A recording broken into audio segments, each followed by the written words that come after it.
Tiens, on a un bas fode. Ni jamukan be dia ma sibiri o sibiri. Akaje mukankura, voix de l'Amérique kan. Amba fo. Furafana to dunen kɔfɛ nɛgɛ ɲɛ kɔnɔntɔn ka taa bila nɛgɛ ɲɛ 10 na voix de l'Amérique kan. Amba fo. An b'a fɔ sigilen na an b'a fɔ kama. An b'a fɔ dɛ.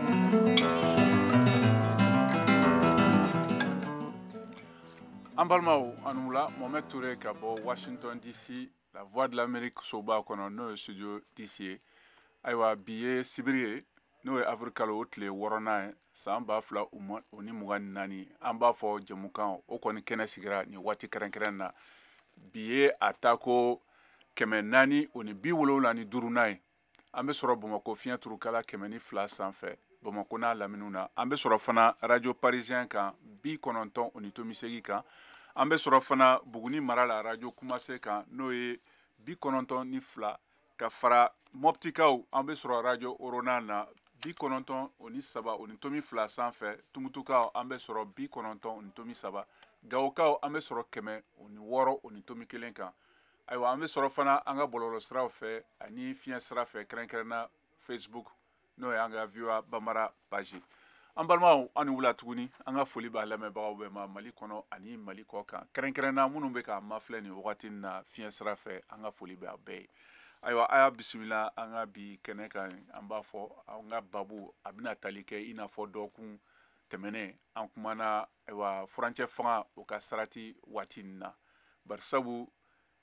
i n'a fɔ an y'a fɔ cogo min na dɔgɔkun tɛmɛnen politiki jɛkulu ani sigida den tɔnw u ni jɛkulu wɛrɛw n'a kɛra baarakɛlaw ka lafasali tɔn ye olu yɛrɛ k'a fɔ ko olu fɛ an bɛ yɔrɔ min na sisan Mali la ayiwa fanga kɔni o lankolonyalen don bari sabu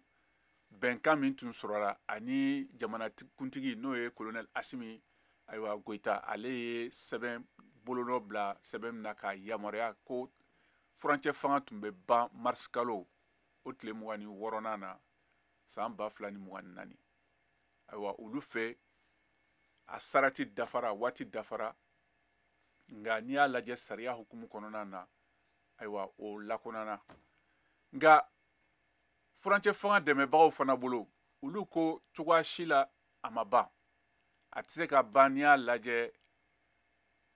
jɛkulu min sigilen don n'a bɛ wele ko CNT olu ka sariyatigɛlaw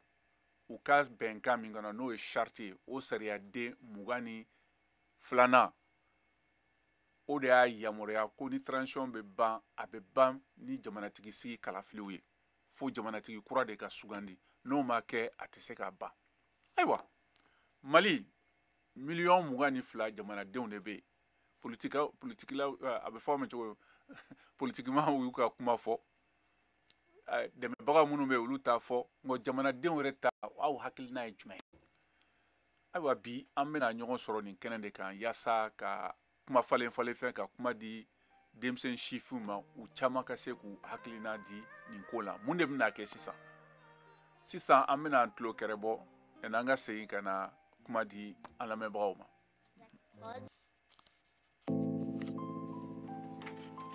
Cette chanson, elle est pour toi, Marie Munkuru. Zach Prod.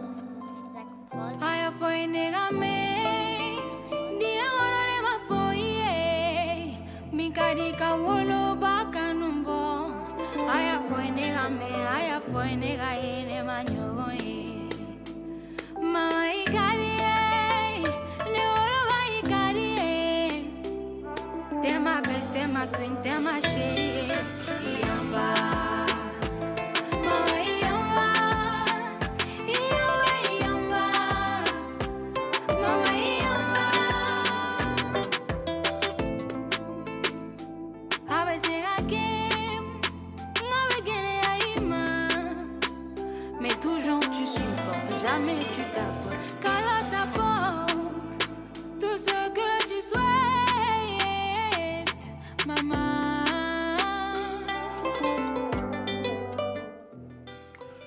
ayiwa an balimaw an ka foli ko kura la lamɛnbagaw bɛɛ ma Mali kɔnɔ ani Mali kɔ kan a y'aw bisimila an b'a fɔ kɛnɛ kan nin ye an ka dɔgɔkun tɛmɛnen o jɛmukan tɔ de filɛ nin ye an bɛna dafa n'a a ɲɛsilen bɛ ayiwa politique maaw y'a fɔ cogo min na ani sigida jɛkulu dɔ ka fara lafasali tɔn dɔ kan ko Mali bɛ waati kɛrɛnkɛrɛn min na sisan kabini mars kalo o tile 26 tɛmɛnen na ko sariya kunu hukumu kɔnɔna na a lakɔnɔnen don n'a bɛ fɔ ko un jude véridique a bɛ fɔ a ma ne yɛrɛ a bɛ ɲini ka tila na sa quoi vide juridique ayiwa o hukumu kɔnɔna na dɛmɛbaga minnu bɛ transition fana fɛ olu y'a fɔ ko ayi ko mankan barisabu na jamanatigi si kalataw ma kɛ ka jamanakuntigi kura sugandi furancɛ fanga tɛ se ka ban o hukumu kɔnɔna na nka bi an kɔni bɛna kuma di musow denmisɛnnin sinfinw ani jamanadenw caman minnu kan ma se ka mɛn a ko la mun de kan ka kɛ bi na aw bolo aw yɛrɛ ko di a ko la aw hakilinataw ye jumɛn la o kama ni minnu b'a fɛ k'u da don an ka bi jamukan na a bɛ se k'an sɔrɔ nɛgɛjuru fɛ o ye 001 202 619 02 70 o tɛ dɔwɛrɛ to dunkan na fu fila kelen fila fu wɛrɛ fila 619 fu kelen fila ani 70 ayiwa a bɛ se ka bataki caman fana an ka fiɲɛ siraw fɛ n'o ye an ka Facebook page ye ayiwa sisan kɔni an bɛna kɛnɛ kɔni tigɛra an bɛna kuma di an lamɛnbagaw dɔw ma minnu b'an bolo yan nɛgɛjuru kan an bɛ taa Welesebugu kɛrɛnkɛrɛn na ani Gawo an b'a daminɛ ni Welesebugu ye madame Bagayogo Aïda Kante ale ye ayiwa kalansira académie o ɲɛmaa dɔ ka bɔ Welesebugu ale b'an bolo ani Samba Abdul Karim Meiga ale fana ye denmisɛnnin jɛkulu min bɛ Gawo ayiwa o kuma lasela don o tɔn kuma lasela don ayiwa an balimaw a ye bisimila Aïda ayi i ni wula Welesebugu kaw don u bɛ cogo jumɛn baasi fosi tɛ Welesebugu yan alhamdulillah ayiwa i bisimila i bɔra ka n ka kuma babu ɲɛfɔ an na an bɛ kuma politiki ko sɔrɔ ko ani hali kuranko gɛlɛya min bɛ nin waati in kɔnɔ sunkalo la funtɛni min bɛ nka an b'a daminɛ ni politiki tɔn ani sigida jɛkulu minnu bɔra nin y'a dɔgɔkun kelen kɔ ye k'a yira k'a fɔ olu bolo kɔni ko sariya kɔni o lakɔlɔnnen don Bamako bi na n'o ye vide juridique ye barisabu jamanatigi n'o ye colonel Asimi Goïta ale tun y'a fɔ ko a ka yamaruya di dɔ kɔnɔ san 2022 la juin kalo la ko furancɛ fanga bɛ ban o y'o lahidu de ta ɲina mars kalo o tile 26 na ayiwa aw yɛrɛ bɛ se ka mun de fɔ nin na caman fɔra dɔw ko olu b'a fɛ ayiwa sigida duguden tɔnw n'o ye société civile olu ka furancɛ kura daminɛ yanni kalataw ka kɛ dɔw fana ko ayi a waati ma se fɔlɔ ko an ka taa furancɛ fanga nin fɛ e yɛrɛ hakilina ye jumɛn a ko la i bisimila an bɛ Ala deli Ala y'an tile yɛrɛ la a k'an si yɛrɛ la amina de saluer vraiment la disponibilité des honorables membres amina Ala ka cɛfɔ ni kanbɛn ni kanu don maliyɛnw ni ɲɔgɔn cɛ n bɛ an lamɛnbaga bɛɛ fo o diyara n ye kosɛbɛ awɔ ne ka miiri ye min ye an k'a dɔn k'a fɔ k'an bɛ wagati min kɔnɔ wagati kɛrɛnkɛrɛnnen don an bɛ gɛlɛya de kɔnɔ Ala ye gɛlɛya dɔ de bin an kan ka bɛn ni wagati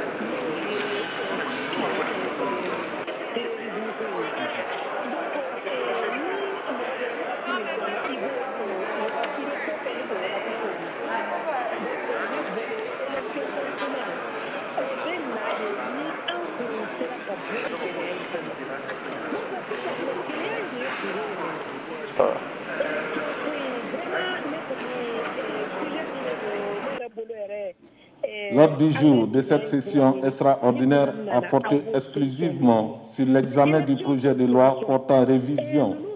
de la charte de la transition que nous venons d'adopter à la quasi-unanimité des membres composant le Conseil national de transition. Comme vous le savez, c'est un sentiment de joie et de fierté quand les forces d'occupation quittent votre territoire. Je vous demande de saluer vraiment la disponibilité des honorables membres. nga chama yira ka fo fana ko mɔgɔma ayiwa nɔgɔdali kɛ u yɛrɛ de ka layidu adu u kali ka siɲɛ kɛ ko a bɛ ban nin wagati de la mɔgɔma du da u yɛrɛ de y'a fɔ e bɛ mun fɔ o yɔrɔ fanfɛla la ne bɛ min fɔ o la u y'o fɔ wagati min na o y'a sɔrɔ u tɛ a ko kɔnɔ ko bɛɛ dɔn mɔgɔ bɛ se k'a fɔ sisan nɔ ko n bɛ nin ko in kɛ san wɛrɛ san wɛrɛ bɛ n'a sɔrɔ i t'o lahalaya kɔnɔ kow bɛ ala de bolo tubabuw b'a fɔ cogoya min na l'homme propose Dieu dispose u bɛ nin layidu in di don min o y'a sɔrɔ u t'a dɔn k'a fɔ ko bi bɛ n'an sɔrɔ nin cogoya in na cɛ wa nkalon kow bɛ ala de bolo donc kunu kuma k'o ta k'o bɛn ni bi ko ye bi ko min bɛ yen nɔ an bɛɛ ɲɛ b'a la ɲɛdimi de don kɔnɔdimi tɛ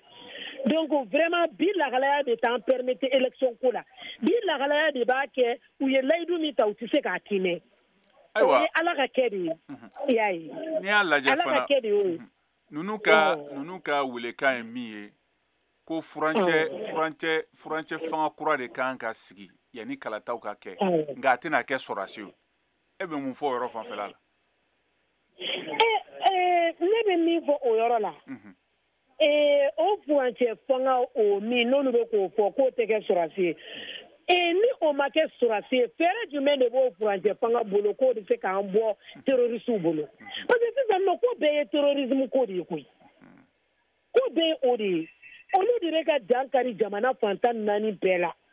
an dun ka finitigiw y'u se kɛ olu terrorisiw dɛsɛlen de don sisan nɔ donc n'u ye opportunité ni sɔrɔ yɔrɔ o yɔrɔ u bɛ ko dɔ kɛ ka mɔgɔw lasiran u bɛ ko dɔ kɛ ka mɔgɔw su ka kɛ an ka fanga tigilamɔgɔw kan k'a sɔrɔ an ka fanga tigilamɔgɔw ye npogo don u la donc o min filɛ nin ye ka mɔgɔ sigi min tɛ sɔrɔdasi ye n'o kɛra an bɛɛ b'an yɛrɛ ɲini o ko kɔnɔ o kɔni ayi maliyɛn kana da ka miiri ni o ye yɛrɛ ni maliyɛn min bɛ mali fɛ nin ko ka to ninnu bolo ninnu ka fɛɛrɛ kɛ ka npogo don terrorisiw la terrorisi ko ka ban u ka élection organiser u bɛ civil ko min na civil ka na wala ni sɔrɔdasi min bɛ na o ka a ka galon bila ka na vie civile kɔnɔ k'i présenter ni o taara o don ni civil taara o don ni ɲɛ bɛ o de la n'o tɛ mɔgɔ min ko o tɛ finitigi ye o tɛ se ka jamana min kɛlɛ b'a kɔnɔ o tɛ se k'o mara dɛ o tɛ se dɛ an y'a ye a ko bɛɛ tiɲɛna ka sɔrɔ a bɛ politiki mɔgɔw de bolo donc ko ye fanga sɔrɔ k'a to olu bolo sisan nɔ k'a fɔ ko ka segin k'a di olu ma o kɔni o tɛ ne fɛ ko ye wa ne b'a dɔn mɔgɔ min bɛ kɛlɛ dɔn kɛlɛ ko kɔnɔna kow dɔn o tɛ k'o fɛla ko ye ayiwa an bɛna taa Gawo sisan ayiwa ni denmisɛnnin sifin tɔn ɲɛmɔgɔ dɔ n'o ye Samba Abdul Karim Mega ale bɛ nɛgɛjuru kan ayiwa monsieur Mega i ni wula ayiwa i bɔra ka kɔrɔfɔ mɛn sisan nka aw yɛrɛ ka mara n'o ye Gawo mara ye bɛɛ b'a dɔn ko ni jatigɛ wale a kɛrɛntɛba bɛ aw de kan Kidal Gawo Menaka Ansongo kana fara fo camancɛ yan fan na e yɛrɛ ye mun de faamuya o don na politiki maaw bɔlen ani maa minnu faral'u kan k'a ɲini ayiwa layidu min taara sɔrɔdasiw fɛ a ka se ka latimɛ yaasa furancɛ civil fanga ka se ka sigi e ko de yɔrɔ fanfɛla la an ko n b'aw fo ne tɔgɔ ye Abdulkarim Samba ka bɔ Gawo ne ye Kamɔrisi ɲɛmɔgɔ ye en fait min filɛ nin ye k'a fɔ nin pour moi jamana bɛ yɔrɔ min na bi na a wajibiyalen don jamanadenw bɛɛ ka kɛ kelen ye ka bɔ da kelen ye ka bɔ da kelen fɛ parce que n'i y'a ta k'a lajɛ an min bɛ nord la bi gɛlɛya min bɛ an kan mɔgɔw hakili tɛ élection organisée ko la an bɛ se ka dumuni sɔrɔ k'a dun cogoya min an ka sira min tigɛra min ye Gawo Sevare sira ye min hali bi a bɛ kalo 8 bɔ mɔgɔ si mouvement tɛ ka kɛ o sira kan o dun o sira kelen de bi nord ni sidi gɛrɛ ɲɔgɔn na n'a ma ɲɛ ko o kalo 8 filɛ nin ye a tɛ ka baara kɛ gɛlɛya kɔni an ko kuma dabila n'i ye bato ji ta k'a lajɛ basi o fana depuis bato ta in kɛra mouvement tɛ ka kɛ finance mun be ka les finance mun be ka se ka pour mun be se ka doni ke ulu fana ji do sa u ka se ki do gawo labzanga sira fana o fana ke mais menace si an ka jamanadenw bɛɛ de kan k'u tigɛ fara ɲɔgɔn kan sɔrɔdasi minnu filɛ nin ye ni fanga b'u bolo bi olu fana ye jamanadenw dɔ ye gɛlɛya min b'an kan o gɛlɛya kelen de bɛ u kan c'est vrai date fɔra a fɔra ko le 24 mars transition ban élection bi kɛ mais bi bi na an ka dɔn k'a lajɛ ni ye puissance internationale minnu c'est à dire que gɛlɛya min bɛ pression min bɛ ka da autorité kan bi na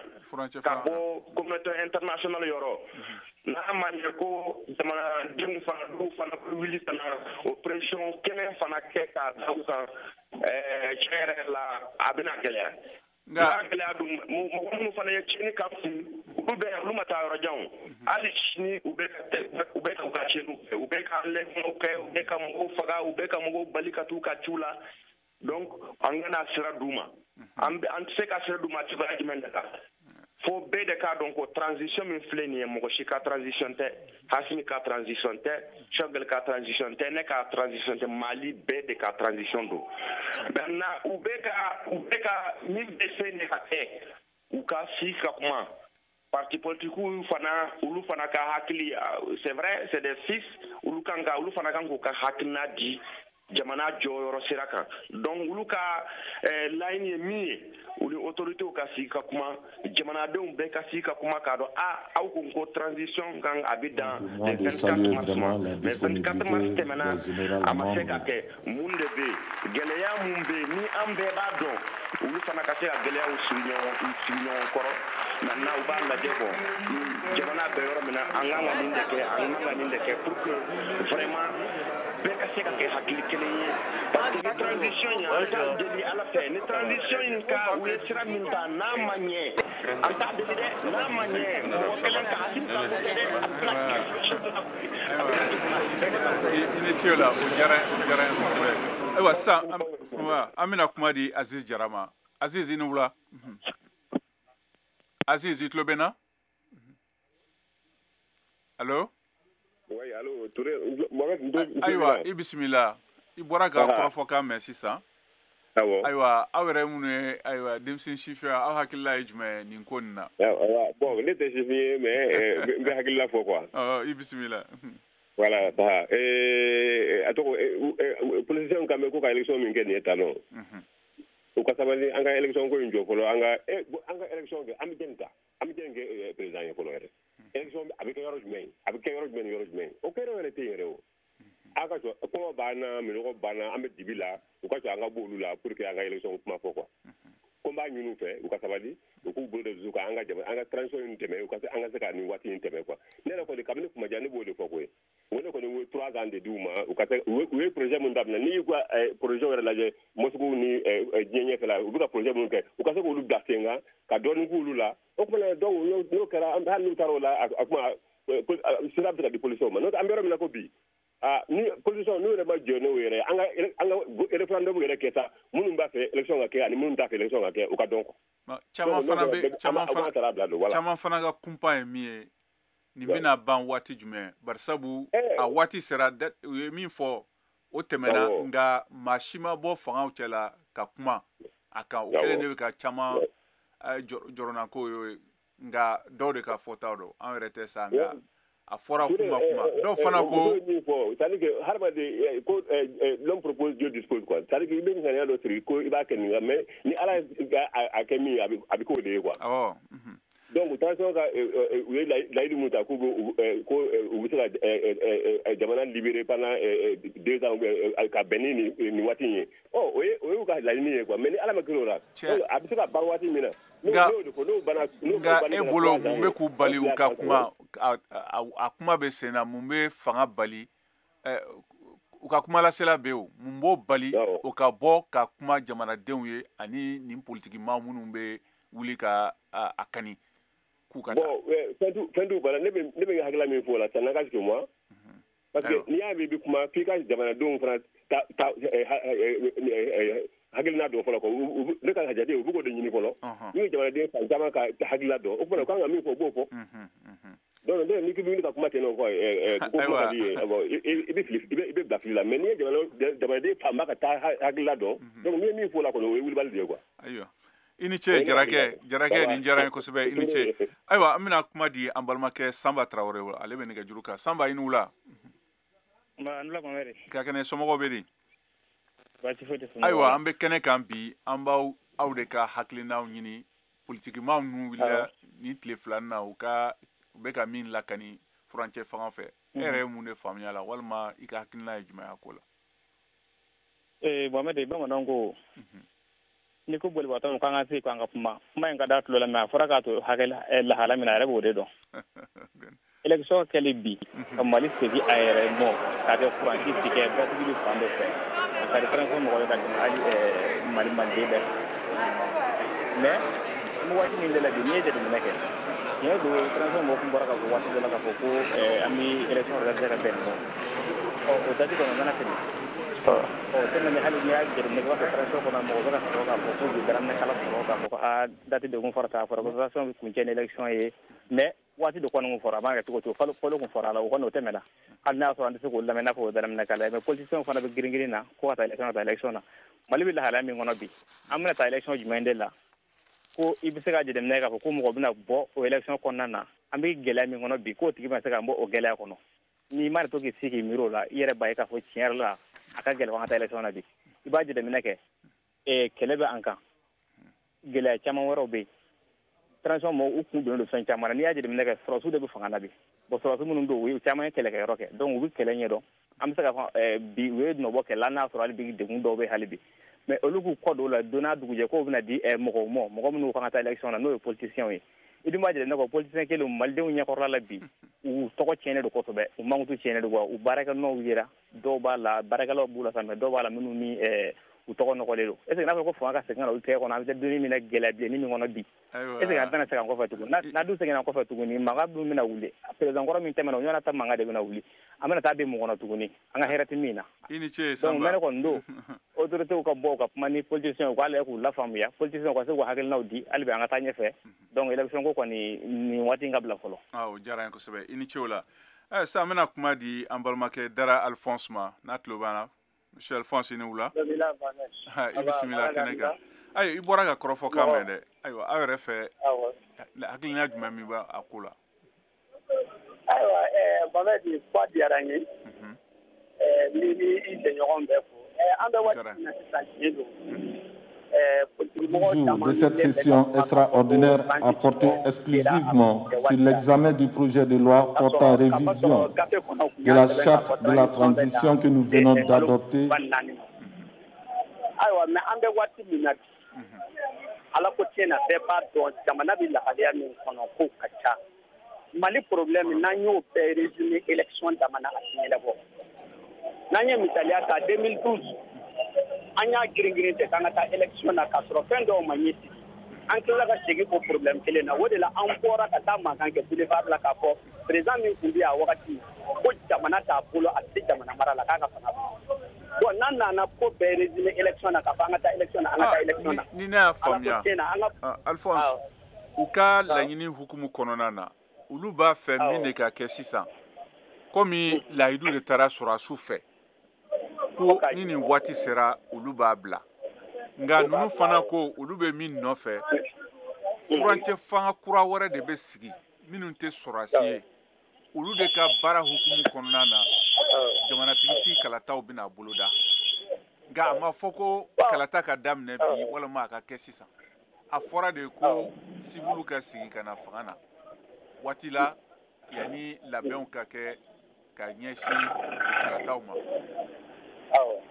o de fɔra. ayiwa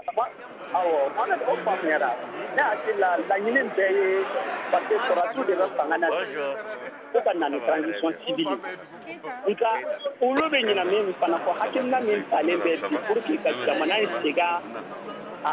c'est-à-dire n t'a dɔn n bɛna fɔ cogo min Mali yɛrɛ segin a tɔgɔ kɔrɔ ma pour que ka se ka jamana lakana k'a basigi sɔrɔsiw dɔ nana n'o hakilina ye wa olu de tun bɛ kɛlɛdagaw la u b'a dɔn u ye min ye kɛnɛ kan u b'a dɔn ani u seginnen ka na ka fanga ta u bɔra fɛn dɔw fana kalama k'a sɔrɔ politigimɔgɔw tun ye minnu fɔ an tɛ minnu kalama ni politigimɔgɔw ka mara kun ɲɛna jamana in tun tɛ bɛn sɔrɔsiw tɛgɛ la donc problème bɛɛ y'o de ne kɔni fɛ sisan an bɛ yɔrɔ min élection in a kuma tɛ sen na bi u ka sigi u ka kuma k'u hakilina di an ka se ka jamana basigi o la an bɛ sɔrɔ ka élection ko kuma fɔ ne yɛrɛ kɔni hakilina o ye o la. Ayiwa o diyara n ye kosɛbɛ i ni ce o la. Ayiwa an bɛna kuma di an balimakɛ Ba Fɔnba bolo ale bɛ nɛgɛjuru kan Fɔnba i ni wula. Ayiwa n b'aw bɛɛ lajɛlen fo. O diyara n ye. Ne tɔgɔ ye Ba Fɔnba n bɛ Kati. Ok ne ka hakilina ye min ye nin ko in na. Ɔndi a fɔra ko sariya o ye papiye sanfɛla ye a lawaleyalen ye ko wɛrɛ ye. Awɔ e bɛna nin hali diɲɛ mɔgɔ minnu b'a fɔ minnu ko k'olu ye diɲɛ gendarmew ye olu m'u ka kɛwalew bɛɛ lawaleya. Tiɲɛ don transition ye waati di ko nin bɛ kɛ. Ayiwa ne bolo dɔ ye kuma dɔ fɔ jamana ka ɲɛta tɛ se ka sigi élection dɔrɔn na an bɛ wagati min kɔnɔ jamana in binna dingɛ dɔ kɔnɔ fo ka se wagati min ma ne bolo maa minnu bɛ ka ɲɛɲini o la n'a fɔra an ka to ko chaque fois an ka élection de kɛ politiciens y'u dan yira maliyɛnw na kaban n bɛ se k'a fɔ ka daminɛ depuis 1960 fo san 1960 wagati fo ka na se bi ma maliyɛn ma kɛ a ka jamana ɲɛmɔgɔ fɛ ka tɛmɛ ninnu kan c'est vrai transition don sɔrɔsi fanga don mais ninnu ko maliyɛnw ka hakilina gɛlɛya kuma dɔ de fɔra k'an k'an pɛrɛn gɛlɛya kama maliyɛn n'a fɔra ko gɛlɛya maliyɛn bɛ an ye gɛlɛya in minimiser quoi n'i ko k'i ka yɛrɛmahɔrɔnya yɛrɛmahɔrɔnya tɛ di mɔgɔ ma quoi a bɛ bɔsi de i n'a fɔ MSR ye min fɔ i ka yɛrɛmahɔrɔnya n'i ma ɲɛ i b'a kɛ kɔni i bɛ gɛlɛya dɔ de kun ka sira dɔw tɛmɛ f'i ka olu ka ɲɛnabɔ ne politicien ko bi ko olu ye ka hakilinaw di ko nin ye waati dɔ fɔ waati sera olu y'a minɛ san 30 olu ma fɛn kɛ mais ninnu ye fɛn dɔ yɛrɛ na san damadɔ kɔnɔ o yɛrɛ tɛ maliyɛn dɔ ne ye maliyɛn muɲu na fɛnɛ k'o de fɛnɛ tɛ maliyɛn bɛɛ bɛ yen a tɔgɔ mu gɛlɛya tɛ mɔgɔ ma gɛlɛya b'an bɛɛ de kan n'an ɲɛ b'a la u bɛ ka baara dɔw de kɛ baara in kɔnɔna na an ɲɛ b'a la u bɛ ka fɛn dɔ yira n na o kɔnɔna o tɛ taa gɛlɛya dɔ kɔ an fana k'an préparer o gɛlɛya kama an maliyɛnw de ka anw degera nɔgɔya dɔw de la kojugu donc an t'a fɛ ka don gɛlɛya da fɛ an bɛ don gɛlɛya dɔ dɔw de bɛ se ka dɔ ka tɔnɔ dun n'i ye chinois jamana lajɛ chinois jamana bɛ cogo min na bi chinois dɔw de sɛgɛnna dɔw de sara dɔw de fɛnna donc chinois jamana b'o développement de kɔnɔ donc an fana b'a to minnu bɛ yen bi an bɛ sɛgɛn de tuguni walasa an mɔdenw n'an denw wala ka gɛlɛya mali tɛ bi dingɛ min kɔnɔ bilen o ka kɛ élection kɛlen tiɲɛ o ye kuma dɔ fɔ awɔ o ye waati di ne gouvernement bɔra ka ne transition bɔra ka kuma ni o fana bɛ bɛn mais ne yɛrɛ filɛ bi politiciens y'u dan an maliyɛnw na donc e yɛrɛ bolo mun na hali bi furancɛ fanga makunnen don u tɛ ka kuma kɛrɛnkɛrɛnnenya sɔrɔdasiw kunda bon ne bolo kumaba in tɛ quoi u bɛ baara de la ne yɛrɛ bolo u bɛ baara de la parce que fɛn dɔw bɛ yen nɔ an bɛ parce que u b'a fɔ k'u dala nɛgɛ kɛ kuranko de kuranko in hali ko kuranko ni gɛlɛya minnu bɛ yen mais olu yɛrɛ politiciens filɛ nin ye ko dɔw kɛra mali kɔnɔ olu bɛ ka kuma élection kan u tɛ ka kuma gɛlɛyaw kan o tɛ ka kuma mali gɛlɛya kan olu u yɛrɛ ka parce que fɛn t'u poche kɔnɔ bilen u bolo kɔnɔ poche kɔnɔ wariw banna donc u bɛ kɛlɛ kɛ normalement mali gɛlɛya n'olu kun kumana bi k'a fɔ gɛlɛya min bɛ yen kuranko bɛ yen an ka kuma kuranko ni fɛnw kan gɛlɛya min bɛ maliyɛnw kan mais olu tɛ ka kuma mali yɛrɛ gɛlɛya kan hali n bɛ se ka waati dɔ tɛmɛna bateau attaquera a politicien bɔ ka i kun jɔ k'a fɔ ko hali u bɛ ka taxe bila se a mɔgɔ suma bɔ donc an tɛ da olu la bilen dɔw wɛrɛ fana bɛ k'a fɔ jamanaden bɛ mɔgɔ minnu kɔ n'i y'a mɛn ko jamanadenw sɔnna mɔgɔ min n'i ye maliyɛn ka ca ni maa miliyɔn bɛ mugan ye mais n'i y'a jɔ bi k'an ka vote kɛ bi n m'a fɔ bɛɛ t'u fɛ mais n'i ko an ka vote kɛ bi ninnu bɛ tɛmɛ ne yɛrɛ sɔnn'o ma bɛɛ tɛ se ka kɛ bɛɛ fɛ dɛ dɔw fana ka kuma na ko n'i y'a ye faamaw tɛ ka kuma i b'a sɔrɔ u kelen bɛ ka sigikafɔ ni min labɛn maliyɛn denw ni ɲɔgɔn cɛ u t'a fɛ ka kuma fo n'o waati tɛmɛna e k'o de yɔrɔ fanfɛla la sigikafɔ ka sigikafɔ ma kuma fɔ i ka u b'a fɔ min ma ko dialogue intermalien min fɔra faamaw fɛ waati kɛra u ye bɛnkan sɛbɛn min lankolonya minnu b'u ni banbanci jɛkulu kɔrɔw cɛ u y'a jira k'a fɔ k'u bɛna sigi k'a fɔ kura kɛ yaasa maliyɛn denw bɛɛ ka se ka kuma ɲɔgɔnya kɛ ɲɔgɔn fɛ dɔw fana y'o de fɔ ko n'i y'a ye furancɛ fanga maaw ma kuma nin waati kɛrɛnkɛrɛn na u bɛ k'o de makɔnɔ n'o ɲɔgɔnya tɛmɛna u bɛ se k'u hakilinaw di o baaraw bɛ sɛnɛ ka bɔ ne bolo o baaraw daminɛna o o baaraw daminɛ ne bolo fɛn min kɔni don kɔnɔ an ka to déjà n'i y'a mɛn a ka di ninnu ye an bɛɛ ka bɛn don n'o tɛ ni mɔgɔ dɔw don u bɛ na o mago t'o si la n'i y'a mɛn an ka sigi ka kuma olu bɛn don ko fɔ olu bɛ o baara minnu b'o baara la olu y'o baara daminɛ ka ban ne yɛrɛ bolo hali ne yɛrɛ fɛnɛ hakili la a ka to o baaraw ka ban n'u bɛ mun fɔ an ɲɛna u k'o fɔ an ɲɛna tiɲɛ yɛrɛ la ne yɛrɛ bɛ min f'i ɲɛna Mali m'a fɔ ko mɔgɔ wɛrɛ mɔgɔ politicien kunkolo min filɛ fo ni mɔgɔ wɛrɛw nana sinon ninnu kɔni tɛ an tɛ ninnu fɛ I ni ce o la tile tɛ ninnu fɛ I fɔnba ayiwa k'an bɛ katikaw bɛ fo ye I ni ce o la mɛ n'Ala sɔnna a ma ayiwa sisan an bɛna an balimakɛ an bɛ segin ka na Amérique yan kɛrɛnkɛrɛnnenya Philadelphie n'an balimakɛ Ben Jabate Mamadu Ben Jabate b'an bolo nɛgɛjuru kan Ben i ni wula an b'a nu la Mohamed I bɔra ka kɔrɔfɔkan mɛn an bɛ ka kuma saratiko la ani politikimaaw dɔw fɛ ani dugudentɔnw dɔw y'a jira k'a fɔ ko fanga bɛ yɔrɔ min na sisan sariya yɛrɛ kɔni a lakunna n'a bɛ wele nansarakan na ko vide juridique ayiwa I bɔra ka caman ka kumakan fɔ olu kɔni ko halisa olu b'a fɛ waati dɔ ka d'u ma u ka baara nin ka se k'a laban sabu gɛlɛya bɛ jamana kɔnɔ lakana dɔrɔn tɛ dɛ n'i y'a ta sɔrɔko fan fɛ n'i y'a ta kuranko n'an bɛna an da dɔw la sɔnni yɛrɛ kuma b'i bolo ayiwa Mohamed n b'i fo maa maa bɛ k'an lamɛn nin waati in na k'u bɛɛ lajɛlen fo ka dugawu kɛ an ka sɔrɔsiw ye minnu ni tɔɔrɔ n'o kɛlɛ in Ala k'u dayɔrɔ sumaya minnu bananen don Ala k'u kɛnɛ minnu bɛ kungo ni désert kɔnɔ Ala k'u ni kisi Mohamed n tulo b'i la mais ninnu bɛ an bɛ vide constitutionnel kɔnɔ kabini ninnu ye fanga ta don min na de ninnu ma fanga ta sariya kɔnɔ o ninnu tɛ sariya fan si kɔnɔ donc o vide constitutionnel yɛrɛ ne tɛ n da don o kuma yɛrɛ la yɛrɛ ni jamanadenw b'u nɔfɛ sariya kɔnɔ yɛrɛ e bɛ mun fɔ la ni jamanadenw dɔ fanba b'u nɔfɛ dun e bɛ se ka mun ni jamanaden fanba b'u nɔfɛ u ka na élection ka kɛ o tɛ problème ye o élection ka kɛ dɔrɔn ni jamanaden fanba b'u nɔfɛ jamanadenw bɛ voté u ye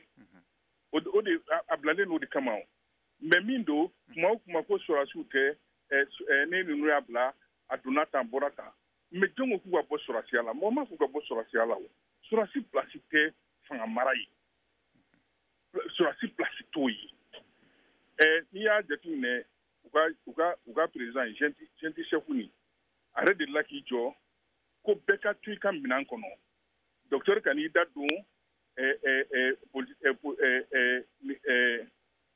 banki ko la banki mɔgɔw fana ka n'u da don docteur ka kuma la o ye furancɛ fanga ɲɛmɔgɔ de o ye fanga ɲɛmɔgɔ n'o ye Choguel Kokala Mayiga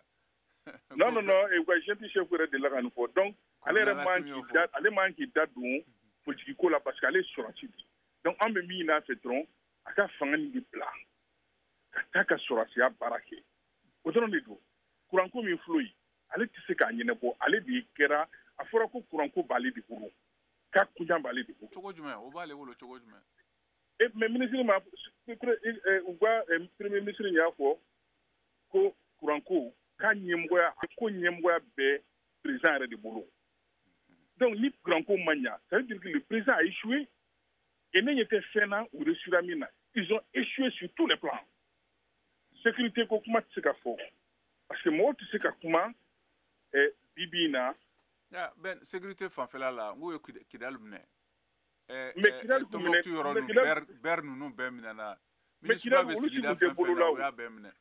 mais olu si tun tɛ bolo la o. Kidali tun bɛ bolo la san 12 kɔfɛ fanga tun tɛ non a tun tɛ bolo la parce que ni ko n k'a tun tɛ bolo la MINUSMA ninnu nalen olu de tun sigilen bɛ yen Mohamed nin kɛra sisan fɛn min kɛra an bɛɛ sigilen yen MINUSMA de ka kan tun bɛ yen u ye ninnu ka bolo bɔ fɛn caman na kan fɛn fɛn tun bɛ yen nɔ n'a tun b'u bolo a bɛɛ bɛ ninnu la. N'o kɛra sisan an bɛ sigilen ɲɛna koyi o de y'a ka fura ko ka kan di Mali armée ma donc e bolo an bɛ yɔrɔ min na politiki tɔnmaw ninnu ye kelen ka laɲini min kɛ ko olu b'a fɛ de furancɛ fanga civil laman ka sigi de o sigilen de kɔfɛ labɛnw bɛ kɛ ka kalataw boloda o bɛ se ka kɛ yan barisabu sɔrɔsiw ta kɛra san 3 kɔnɔ olu fana bɛna fɔ k'u bɛ dɔ kɛ o bɛ kɛ waati hakɛ jumɛn kɔnɔ tuguni. non an t'o si fɛ tuguni an bɛ min nɔfɛ dɔrɔn sɔrɔsiw ka fanga bila u ka élection organiser parce que jamana in mankan wɛrɛ nege t'a la tuguni quoi u ka fanga bila dɔrɔn u ka taa kan kɔnɔ u ka taa kɛlɛkɛyɔrɔ la u digilen don min na u ka t'o baaraw kɛ maintenant civiliw ka fangaw diriger an b'o dɔrɔn de nɔfɛ mais k'a fɔ de k'an bɛna sɔrɔsi wɛrɛ transition wɛrɛ sigi non o tɛ se ka ɲa parce que kabi sɔrɔsiw nana u ye jamana bɛɛ ɲagami foyi taasira foyi tɛ jamana yɛrɛ la tuguni jamana t'a dɔn a bɛ taa sira min yɛrɛ fɛ tuguni e ka ni lajɛ sɛgɛn sugu bɛɛ bɛ mali la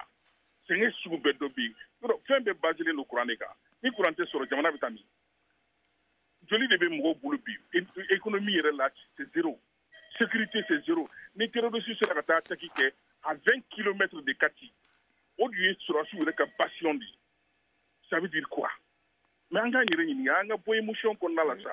an ka jamana tɛ jɔ ni nkalon ye an ka don tiɲɛ kɔnɔna la an ka sigi an ka kuma ninnu ka fanga in bila u ka taa ten mɔgɔ de kana min bɛ se k'an ni diɲɛmɔgɔw bɛn ka nin terrorisme in ban da la. Ayiwa i ni ce o la i ka kuma faamuya i ni ce o la ayiwa sisan an bɛna an tolo kɛra bɔ ni laseli ye yasin an ka se ka kuma di an ka lamɛnbagaw ma. Zach Prod.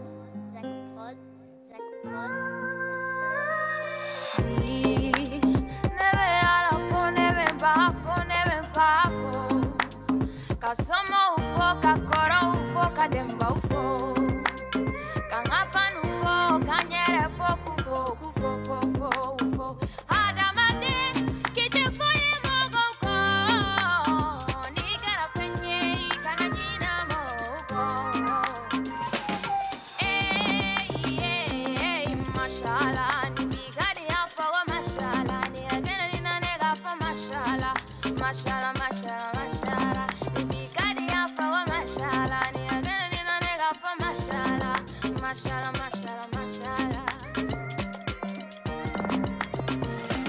Tu sais, c'est pas facile, oui, tu le sais. Et on dit tant qu'il y a la vie, il y a de l'espoir. Ça, tu le sais.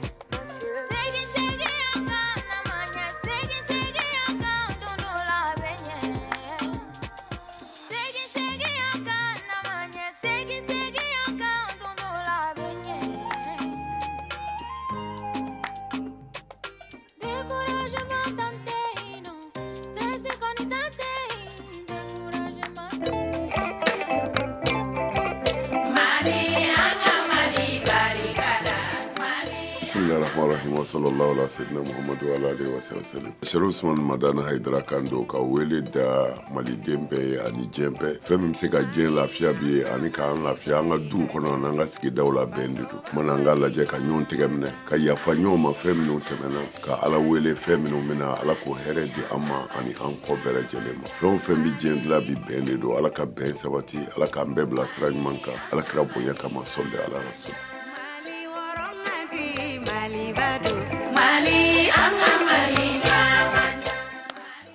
Ayiwa an balimaw halisa aw bɛ an b'a fɔ jɛmukan de kɛnɛ kan an bɛ se ka na kuma di an lamɛnbagaw ma an ka nɛgɛjuru dayɛlɛlen don 001 202 619 02 70 to dunkan na fu fila kelen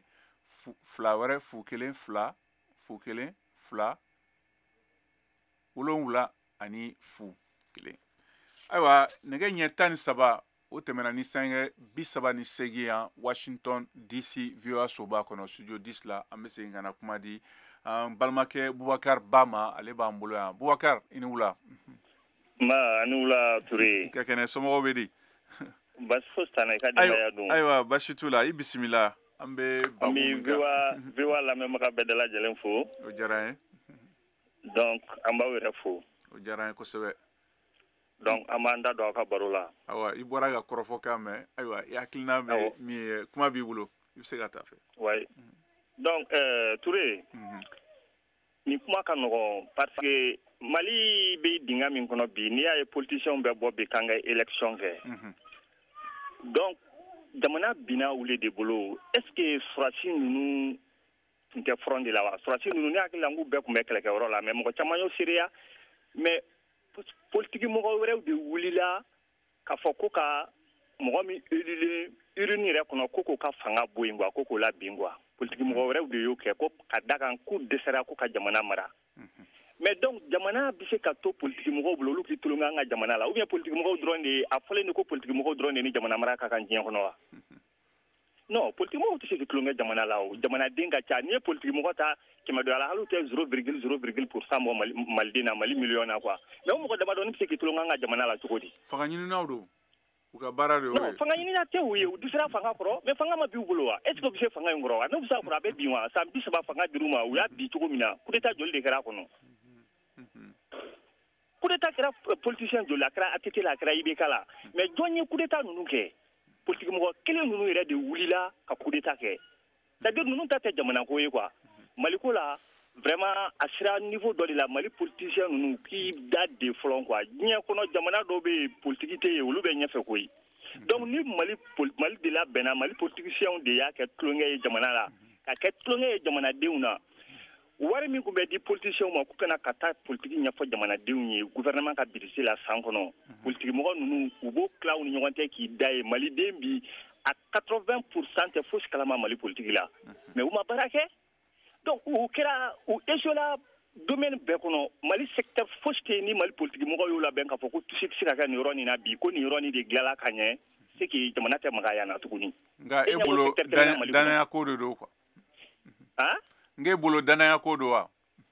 non mais danaya mɔgɔ tɛ ninnu ye o ninnu dɛsɛra ne yɛrɛ kɔni t'a dɔn mɔgɔ min yɛrɛ b'a fɔ tuguni quoi ko Mali politiciens ko ninnu kana Mali kunna ni c'est-à-dire ni san tan laban in kɔnɔ quoi c'est-à-dire olu mɔgɔ b'o ko miiri kɛ i b'a fɛ ka Mali lajigin kɔ tuguni quoi ninnu tɛ se ka Mali mara n'an bɛ solution wɛrɛ min ɲini an b'o de ɲini an b'an ka jamana ta an ka jamana tɛ se ka di ninnu ma c'est-à-dire que ninnu bɛ k'i tulonkɛ an ka jamana la kojugu u tulonkɛ jamanadenw na kojugu o tɛ ɲɛ o Mohamed sɔrɔdasi ninnu bɛ yɔrɔ min na an bɛ ninnu ka vision lajɛ n'u sera ka jamana bɔ o don n'u ma se ka jamana bɔ population kelen de bɛ wuli k'a fɔ k'u ka taa ni population wulila don min na u tɛ si yen o don donc politique mɔgɔw u k'u da de c'est-à-dire u dɛsɛra u tɛ se ka fosi k'an ka jamana ko la ne kɔni b'a fɛ ka min fɔ o y'o ye. ayiwa o diyara n ye kosɛbɛ ba i ni ce o la an ka foli b'i ye ayiwa sisan n bɛna kuma di an balimakɛ ani tɔgɔma Mohamed Mamata Ture ma ka bɔ Bamako Mohamed i ni wula. awa n tɔgɔ ma i ni wula. ayiwa i bisimila kura la an ka kɛnɛ kan i tɛ dunan ye sa nka babu ni i yɛrɛ i tulo b'a kɔrɔfɔkanw na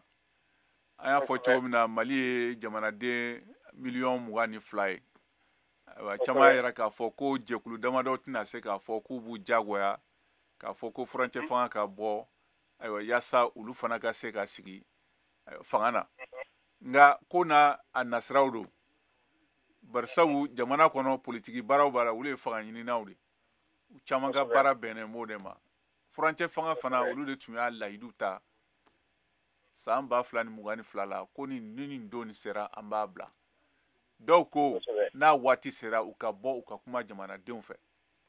dɔw bɔra kɛnɛ kan k'a fɔ sisan ko baara b'o sira de hukumu kɔnɔna barisabu u ye sigikafɔw dɔ daminɛ hakili falen kɛ yaasa maliyɛndenw bɛ ka se ka kuma ɲɔgɔnya kɛ ɲɔgɔn fɛ o bɛ sen na ayiwa e ye mun de kɔlɔsi barisabu bi na kɔni fɛn fɛn bɛ ka na olu kɔni olu b'a fɛ fanga ka dɔ ka fara u ka waati kan ayiwa e bɛ mun fɔ aw mun ye dugudentɔnw ye maaw ye sigida kɔnɔna na mun de bɛ ka fɔ aw hakilina ye jumɛn ye i bisimila.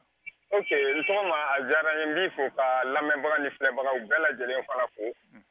n tɔgɔ ma an bɛ yɔrɔ min na bi jamana in kɔnɔ an ka faamu k'a fɔ ko maa si tɛ maliden ye ka tɛmɛ maa si kan an bɛɛ lajɛlen dama ka kan maliko la i y'a fɔ cogo min na maliyɛn ye maa 20,000,000 ani kɔ de ye mais maa damadɔ ka wuli k'a fɔ k'u bɛ dɔw bali u ka kumaw na bɔlɔlɔ siraw fɛ an k'a fɔ ten tɔ kosɛbɛ parce que kuma in bɛ ka caya yɔrɔ yɔrɔ i b'a ye k'a fɔ ko bɔlɔlɔ sira in de bɛ ka fɛngɛ par exemple min bɛ ka fɔ ko politiki mɔgɔ i tulo bɛ na allo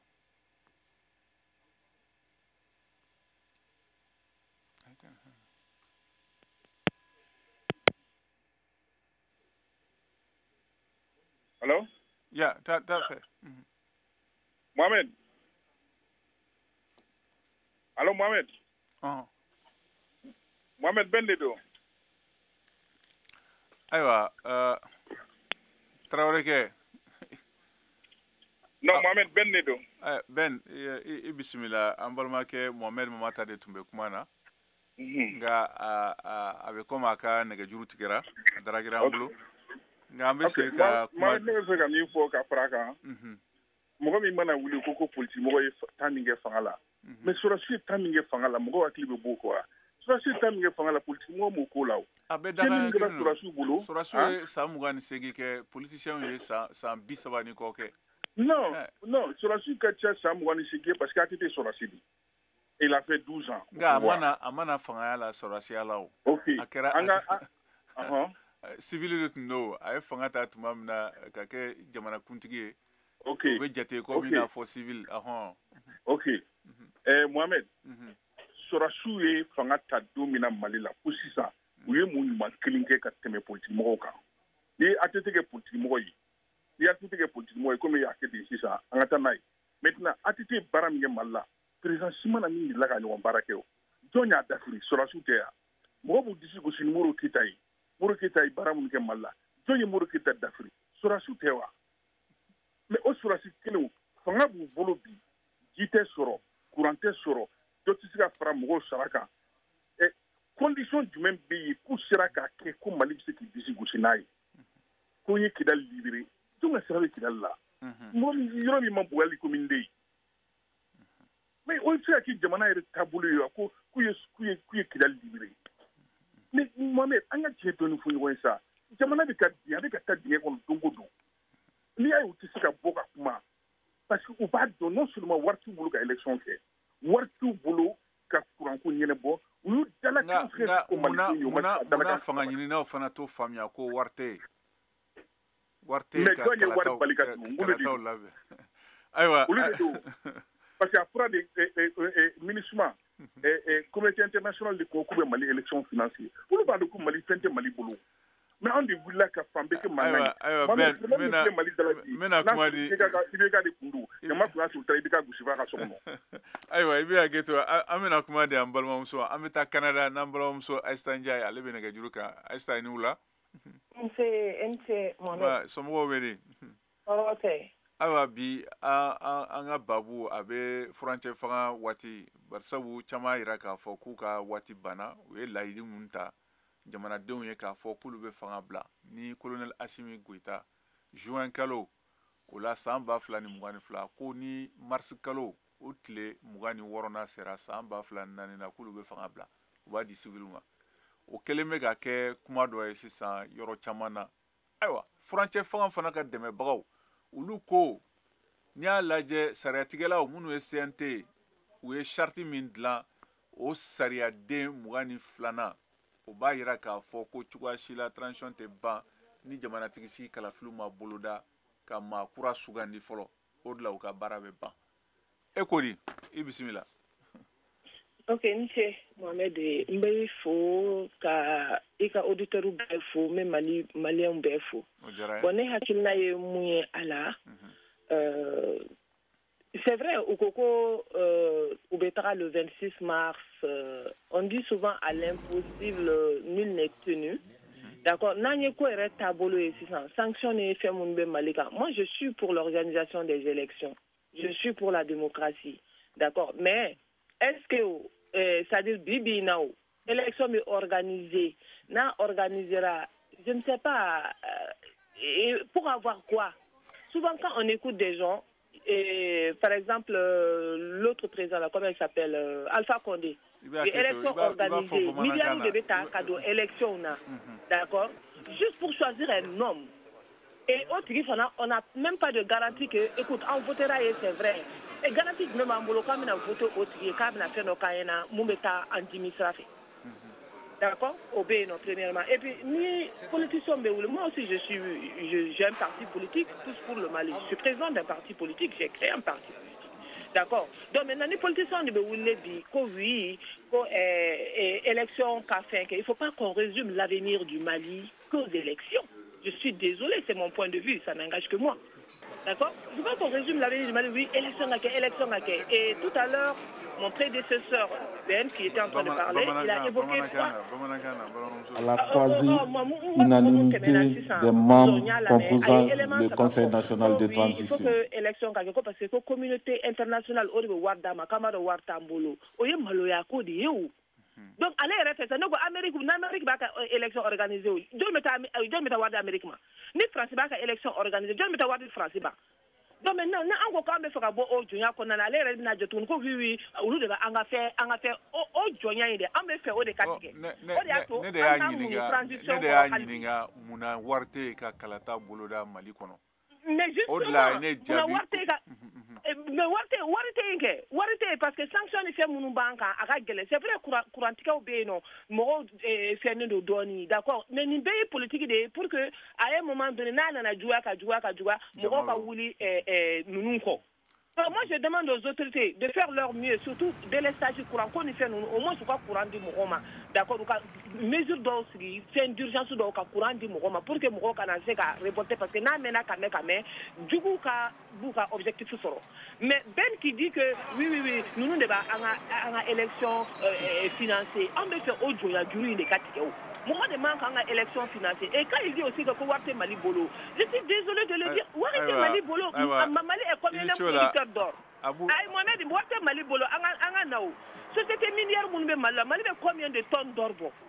D'accord, donc Mali est fantastique. Je ne vais pas audition de Fana Kofamia. À cause de l'argument Ouarte Mali Bolo, je suis désolé de le dire là. Ni Mali ka sanu hakem kuwanda la ka fo ika 5 plateau ni Mali ka sanu hakem kubo ni à 50% mais réussit à revenir aux Maliens là. Je t'assure que Maliens même c'est ka so atete bou on a do so. Ma fo ngube villa ba so le. Parce qu'on est que combien de millions? Ça te fait croire mettre dans la tête des gens que Ouarte Mali là en c'est quand élection organisée au pays ka amine de ha ka anto juri ne kona ni politiciens fana bou au de là entre tout quoi parce que ante fait marionnette de kabla en kuna. Aywa c'est ça ini chola. Libéré asime non mon aide asime qui da libéré que c'est vrai mais politiciens monu kumeno yes angel ka san ki ka libéré mo ko bala ka sa ni ma fo mo ko te sale asime ka tana de mo ko bala ka sa asime ka tana c'est vrai mo ko be sale aywa ibe aketo mo ko chama me ne ga juruka amina kuma di Abu Draman Traoré wolo ka bon New York Abu ini wula so mo ko beri aywa ibora ki balma so ka kuma ka mere njay muso ka bo Canada aywa bismillah hakina juma mi fen ko ani lamin kala bela jelen o jarani ko sabe monsieur Touré menga kuma damna ni fami kam iya mo min tabe mo tani ko bo kam na kuma damna me ka o lame abbe dala kan kera ko election ke fenge sisa uma ka priority o bulo ma akera tie la hara ko tambe ame na bora mo kele na no ben yere mo sim be ko na anta kam alna ko kam ba tawre fe akwa jama ne ka problème mi autorité ka kuma balian o ka minke o ka jamana deum groupe jekulu nu ka groupe mo tata équitablement mo hakia mi kan position de kan ke o kana a fɔ ko bɛ politicien 2 personnes par parti politique o bɛna caya ni tɔw ye u ka nombre égal dɔ ta ka jamanadenw ɲininka u dala kan na u b'a fɛ ka transition ka continuer a kana continuer u b'a fɛ transition civile ka kɛ wa a kana kɛ an bɛ taa o sira fɛ quoi parce que politicien minnu bɔlen filɛ nin ye ko jamana ma tiɲɛ politicien malien c'est à dire que a ɲuman de ka dɔgɔ hali ni t'u bɛɛ gosi bere kelen na tiga toli kelen dun bɛ tiga mɔgɔ da kɔnɔ tiga bɛɛ tiɲɛ donc olu de jamana bila dingɛ kɔnɔ ko wari tɛ jamana Mali bolo mais kabini ninnu nana u bɛ ka fɛn fɛn kɛ ko sur fond propre maintenant fɛn fɛn sanna a bɛɛ sanna Mali ka wari la o y'a sɔrɔ sanction banna o wari bɔra. Comme vous le savez, c'est un sentiment de joie et de fierté quand l'ordre du jour de cette session extraordinaire a porté exclusivement sur l'examen du projet de loi portant révision de la charte de la transition que nous venons d'adopter à la quasi-unanimité des membres composant le Conseil national de transition. Comme vous le savez, c'est un sentiment de joie et de fierté quand les forces d'occupation quittent votre territoire. C'est pour moi de saluer vraiment la disponibilité des honorables membres.